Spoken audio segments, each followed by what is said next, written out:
Good noon and welcome to BYJU'S exam prep channel dedicated to your success as an MBA aspirant. My name is Vikrant. I have been helping students for the last 22 years to get into their dream jobs and their dream colleges. And I plan to bring all that expertise to you at BYJU'S exam prep exclusively.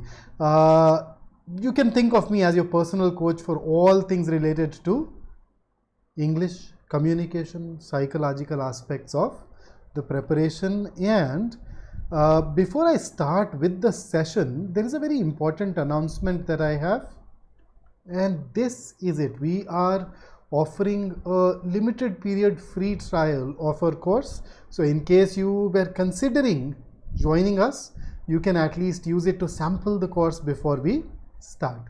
Right? So let's go ahead and start working on our questions.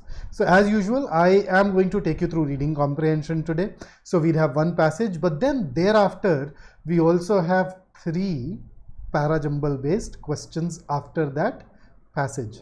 So get ready, take a deep breath, and then let us start focusing. So ready? Can we start? Passage 1, and once you read the paragraph which is there on the screen, just quickly let me know that you have gone through it.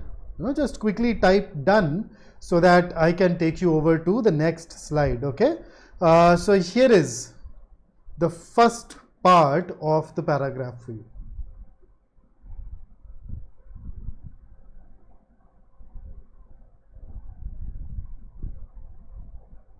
Hi Nishant, what's up? Sri, Harsha, there has been quite a few days. And we also are joined by Santosh. Interesting.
Okay, Santosh, that's great.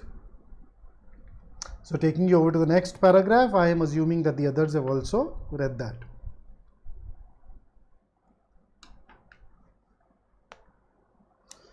Harshad, okay, let us see. I think let's just go ahead and conduct a para completion session soon. I personally think of it more as a variation of Parajumbles, but let's schedule a session and we can go ahead and look at that too.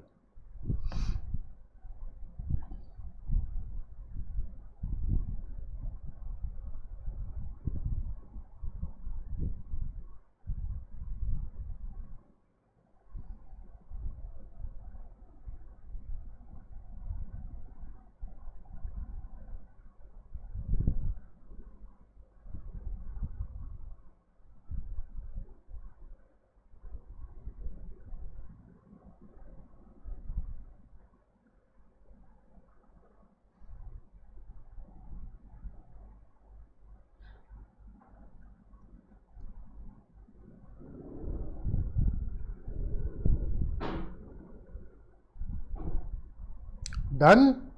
Should I take you over to the next slide?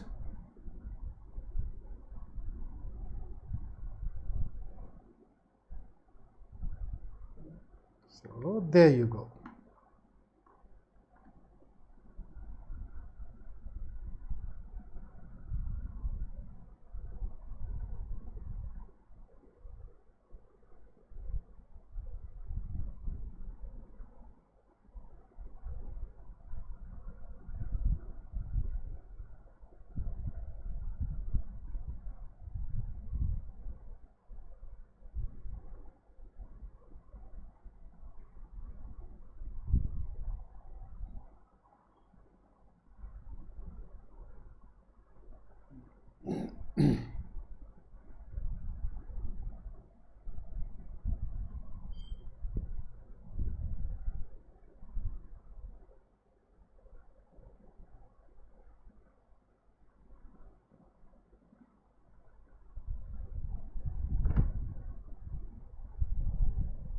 So I think we are through with this particular paragraph by now. It's a fairly smallish paragraph. Okay, so here is the next one.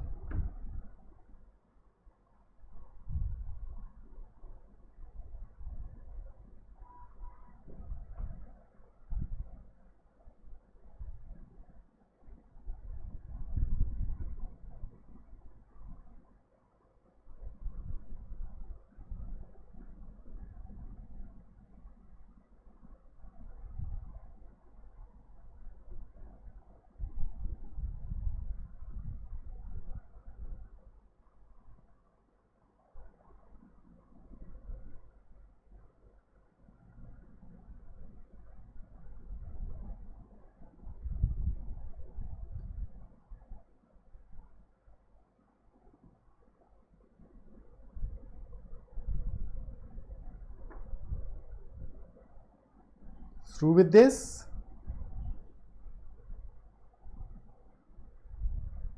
Okay, so here comes the last paragraph for you on your screen.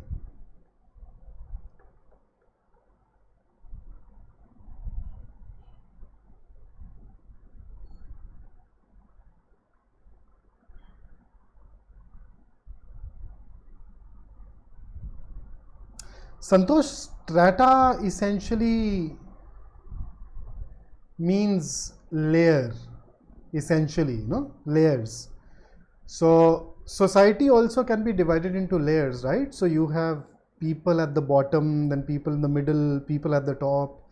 So you have that lower strata, middle layer, top layer. So it's more of a socio-economic division as per this particular passage. Good afternoon, Vivek. A little late to the party, I see.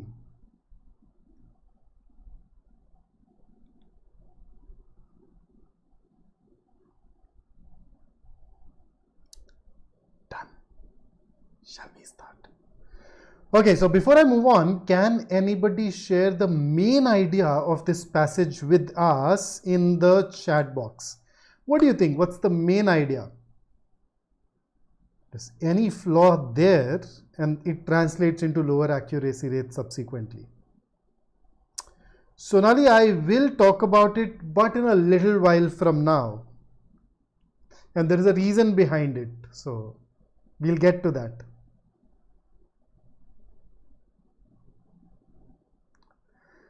Shri, yes, both of them definitely happen to have the same root. Even when you talk about stratosphere, you talk about different layers.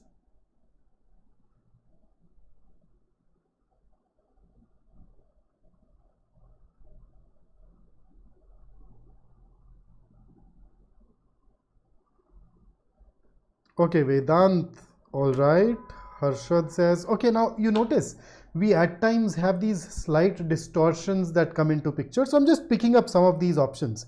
So for instance, when I say interdependence of people, I will call this a broad idea because are we talking about interdependence? Yes, but in a particular, in a specific context, in a specific sphere, the sphere of health. So that itself goes beyond. Then cleanliness is next to godliness. That's narrow. It does talk about cleanliness and its role, but is that the main idea? So basically the main idea here is that people think health is something that they control, that it is within their complete control, but that is not true. When it comes to your health, there are factors that affect you, but they are outside your control. That's the key idea. And then everything else that is given, right? When you talk about water and sewage, when you talk about air pollution, all of that has been stated in order to bolster, in order to support that one particular aspect. So you notice we at times tend to have these slight biases. Our options become broad or narrow, and that is what examiner exploits when it comes to main idea or suitable title questions. So that said, there you go. Question number 1 on your screen. What do you think should the answer be?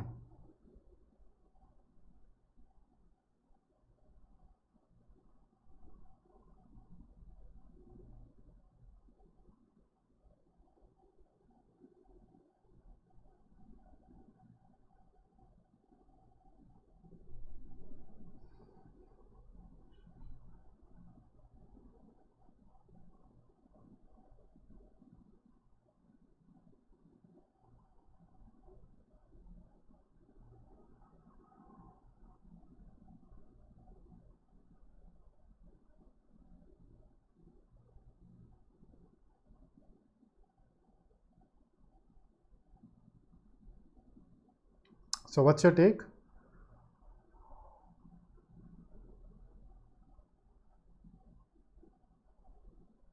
Okay. So Harshad and Sri have shared their answers. And I think all of you are absolutely spot on. See, it is the problem with A is the second half. This is something that cannot be determined on the basis of the passage, and therefore we'd had to rule it out. And then B, the author believes that humans cannot survive without one another. Now, when there is an interdependence, it means that without others, your life can become sub-ideal.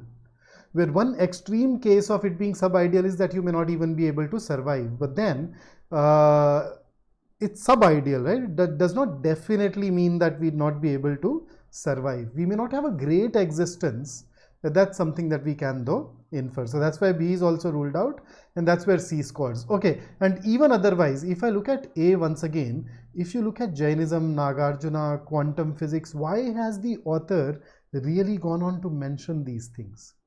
So you realize in the very first paragraph, on the very first slide rather, it was there in the third paragraph, the author has shared his opinion of interdependence. Then he goes on to mention these three things. So there are times when you quote sources, quote people who have a high degree of credibility, and the purpose of quoting those in such situations basically is to use them as a paperweight. They lend credence to your opinion. They make your opinion appear even more correct. It appears that it has more gravitas. So that's the role of Jainism, Nagarjuna and quantum physics in this particular paragraph. Because they happen to share the author's opinion, author has cited those to lend further credence. Okay, then question number 2. The author has mentioned the example of slum dwellers to do what?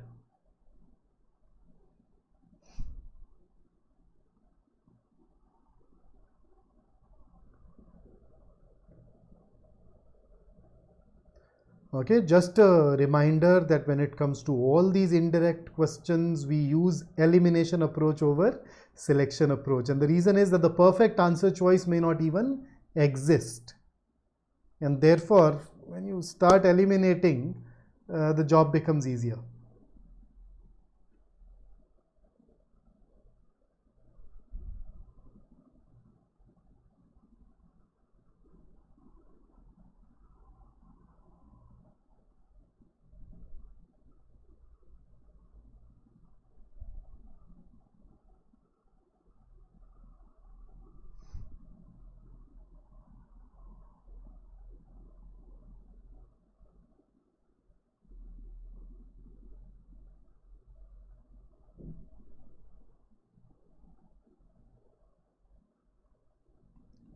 Okay, so you are absolutely right. C is the correct answer. We can then definitely move on.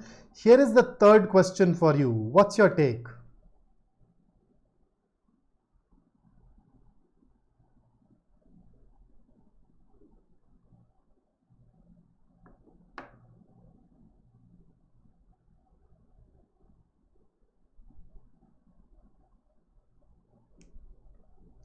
So the focus is on this. Why has the author mentioned it? It is similar to the previous question in terms of the approach and the thought process required.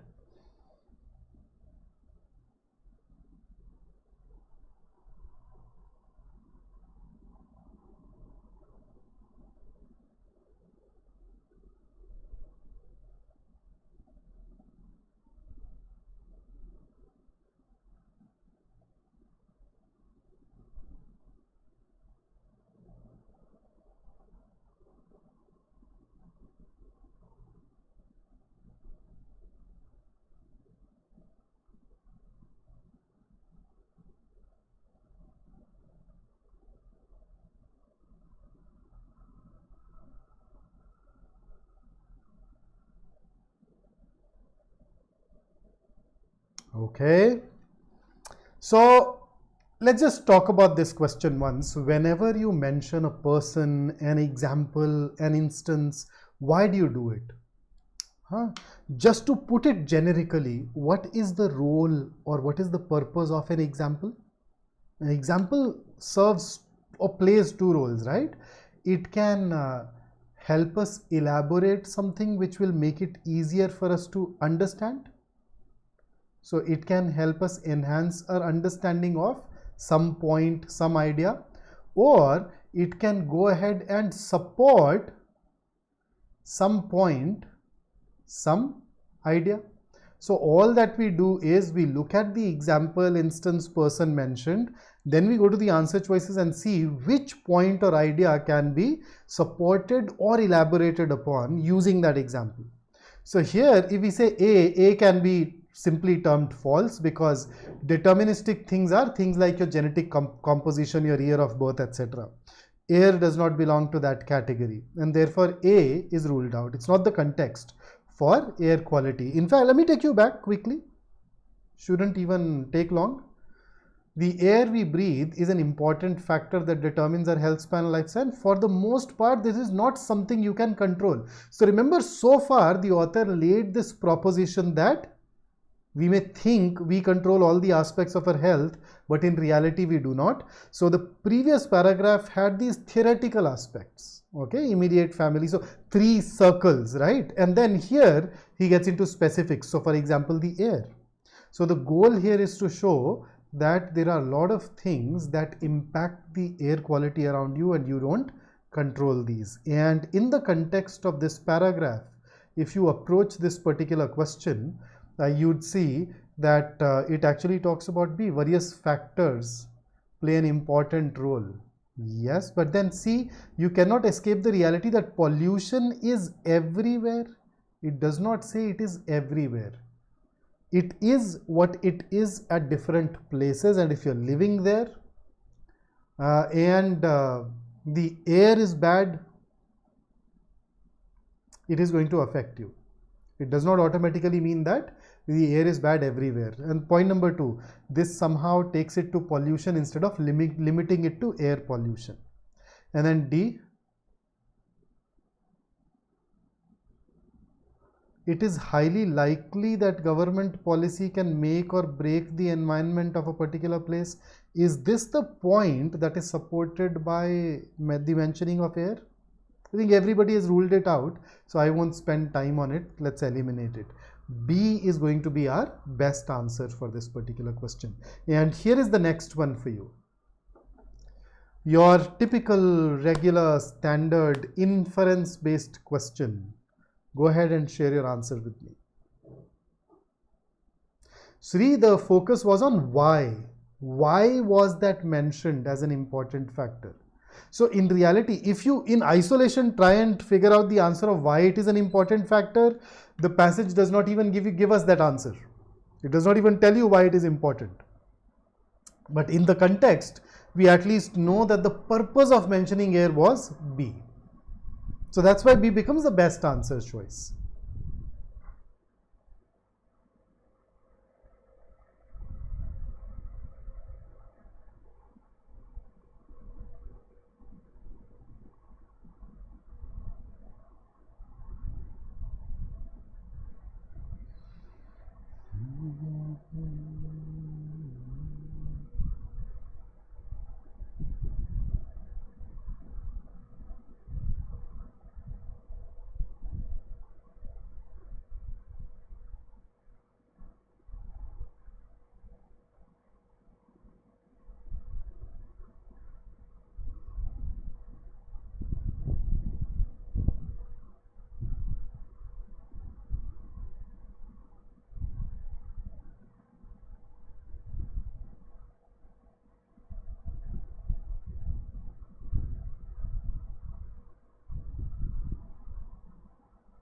Okay, so let us check. A, this only is a problematic word, so can't say.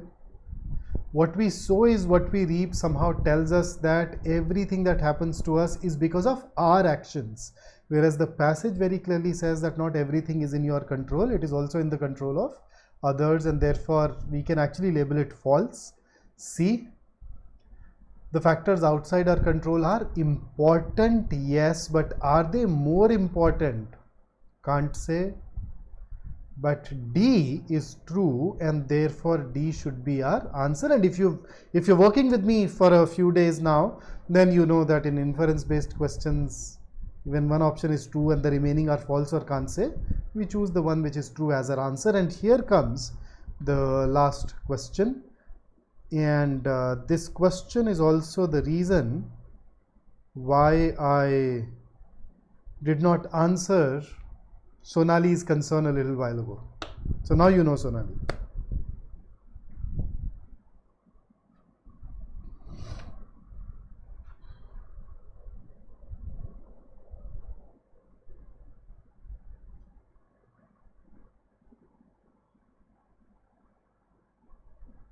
Okay, so let's see. So first and foremost, let's look at the meaning of the word or the expression topsy-turvy. So one of the ways in which we use it in our newspapers, etc., a lot is in the sense of something that is some place where things are very confusing, or they lack organization. So for instance, if I say that things are so topsy-turvy at work these days, then it means that everything is haywire and chaotic. There is no organization. Then the other meaning of the expression topsy-turvy is upside down. For example, some of the rides at the amusement parks turn the riders topsy-turvy. Some of the rides at the amusement parks turn the riders topsy-turvy, which is upside down. And we don't have confusing or lacking organization here, but we do have upside down, and therefore we should go ahead and mark A as our answer. Fair enough. So that's about our passage, and here are the directions to the next 3 questions. The 4 sentences labeled 1, 2, 3, 4, properly sequenced, form a coherent paragraph, decide on the proper order for the sentences. The moment we look at this set of directions, we know that we are dealing with parajumbles.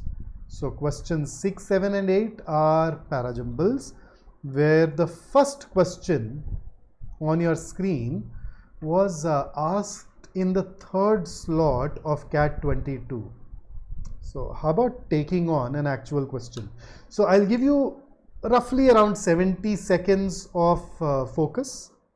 After 70 seconds, I am going to highlight some words, and those of you who are stuck can probably use those as hints, and then we'll move over to eventually discuss the question. Okay, so please start.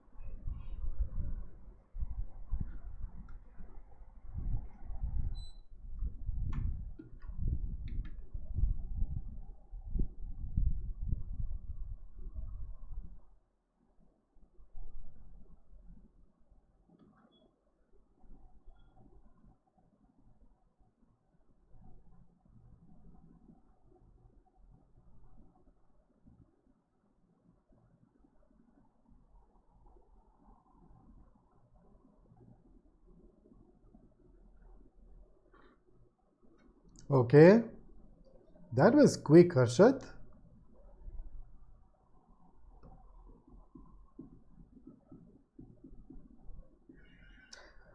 Right, so let me highlight some parts.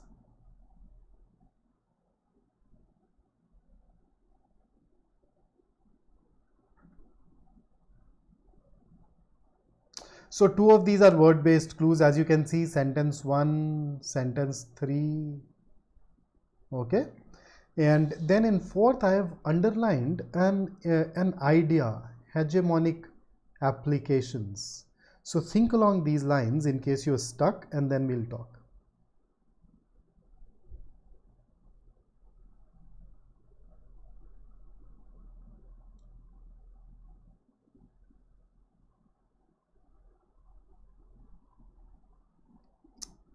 Okay, hegemonic is an adjective. The noun hegemony essentially means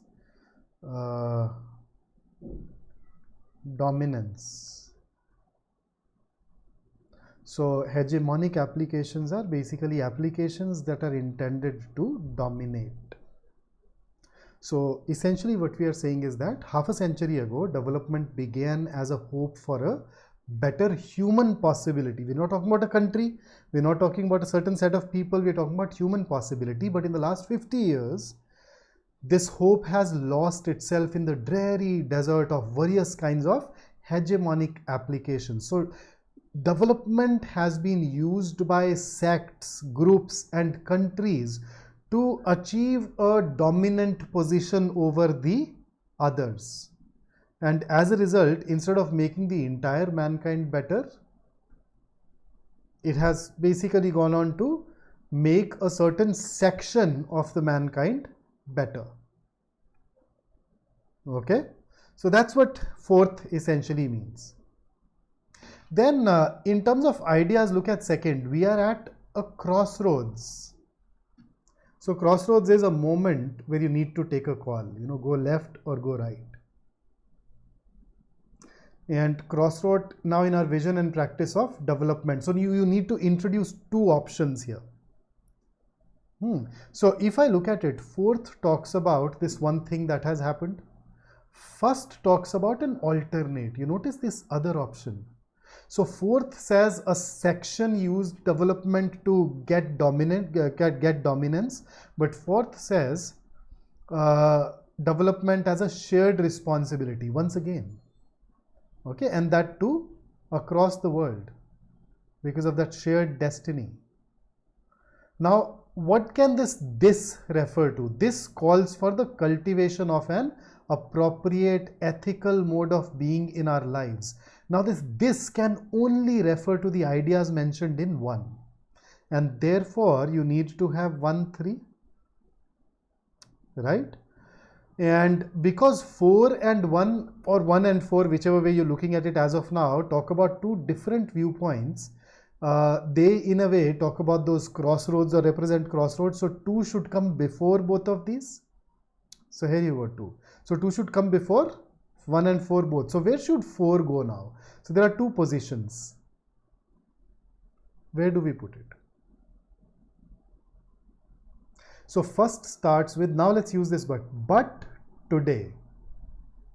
But is used to introduce contrast. So when you say but today, the sentence prior to that should talk about what happened earlier. And this talks about shared responsibility. The sentence prior to it should talk about a situation where the responsibilities were not shared. So which sentence would that be? Sentence 4. So if you want to justify but today, you need to put 4 right before 1, and that is why the correct answer should be 2, 4, 1, 3. Okay? So just focus on those clues, word-based clues, idea-based clues, the expressions that are stated, and then take it up from there. So that was question number 6. Here is the next one. Once again, 70 seconds and then we'll see.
Okay, so, but, so-called, however, the resultant ionizing radiation, result of what?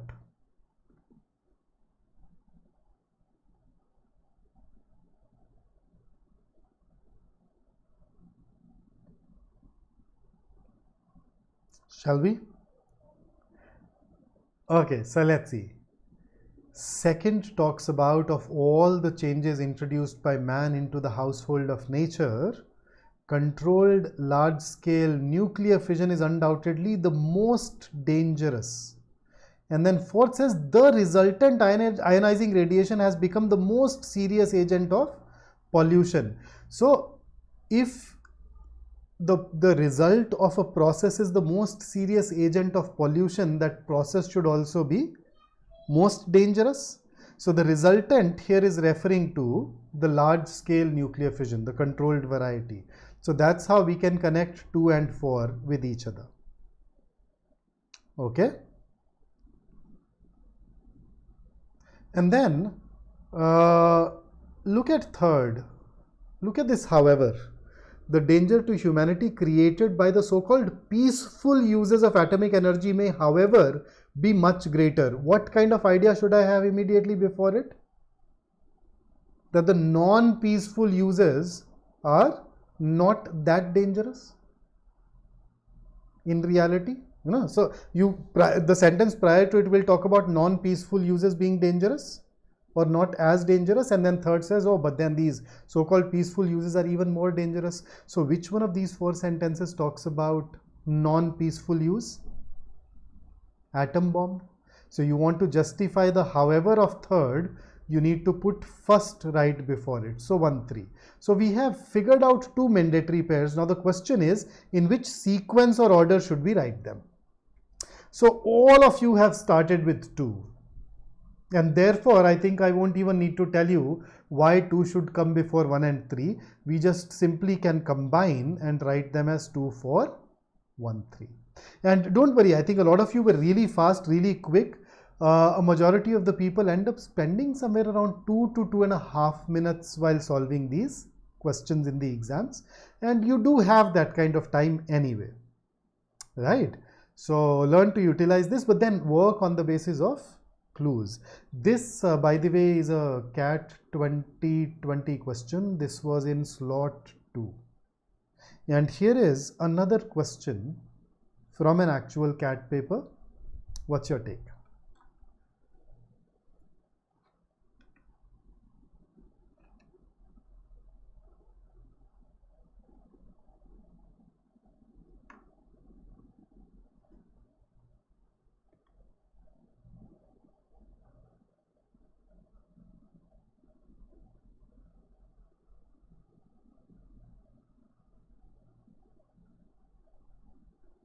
Ooh. Sonali, you giving me the answer for question 8? If yes, then that has to be the fastest that I have seen.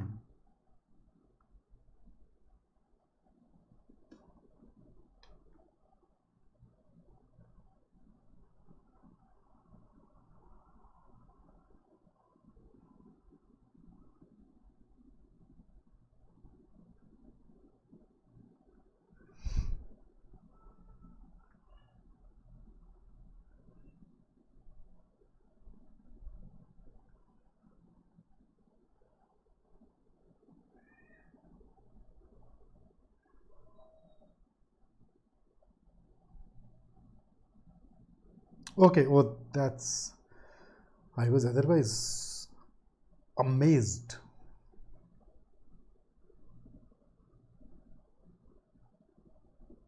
Okay, I see Harshad, Nishant have definitely contributed rather quickly. Shri has also shared his answer. And Finn, that's actually fabulous, man. That's right, the correct answer is indeed 3, 1, 2, 4. Since everybody has gotten it, I think I can skip talking about it. I'll just highlight some of the relevant things. 2 and 4 could go together rather easily. Then this also tells us that it should come after first, so on and so forth. Virender, 4-2 versus 2-4. You notice you mentioned concern in second and then these concerns. Although ideally this concern should have made it even better, but then that's how it works, man. Okay, so that's about Parajumbles. So if you enjoyed working with me, don't forget to give it a like. And here's a thought for you.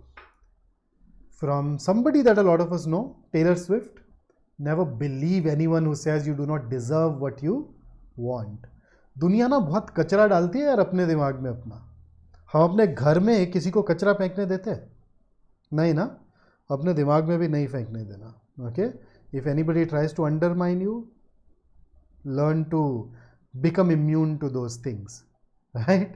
And if you want more practice, head over to BYJU'S Exam Prep app, where we upload section-wise quiz every day for you to move closer to your goal. Additionally, content is not the only thing that you find here. We also go on to take a lot of strategy sessions. Here is one such session happening tomorrow. So if you're interested, do register. And if you want to get a great percentile like these students of ours from last year, you should definitely consider joining our CAT 23 program. If you haven't done that yet, अब तो 6 महीने रह गए भाई, 6 महीने से भी कम, अब कब करोगे? And to make the decision easy for you, we are opening our programs for a brief window for you to sample it. Right, so you'd find the link in the description as well as in the chat, as well as in the comment box. You can click on that link and start a free 3-day trial, which allows you to sample the classes, look at the approach that we use firsthand. Of course, you would not be able to perhaps attend. You can attend the classes for those 3 days live, but then you would have access to the recorded lectures as well for those 3 days, and I'll tell you how we teach and how we move you towards excellence. So we have never done that in the past. This is the first time that we have opened a window for you. Make sure that you make the most of it, and don't forget to spread the word as well. Right? So please keep on attending this series of 500 most expected CAT questions. I have just taken you through the VARC bit of it. At 1 o'clock today, Saral will take you ahead with Quant. So do stay back for that session as well. Just go quickly, grab your cup of coffee and then join us again. That's it from me today. Make sure that you like, share, follow, subscribe, and join us at all of these platforms. Until I see you next, stay safe, stay focused, stay in touch. Have a great day ahead. I had a lovely time talking to you today.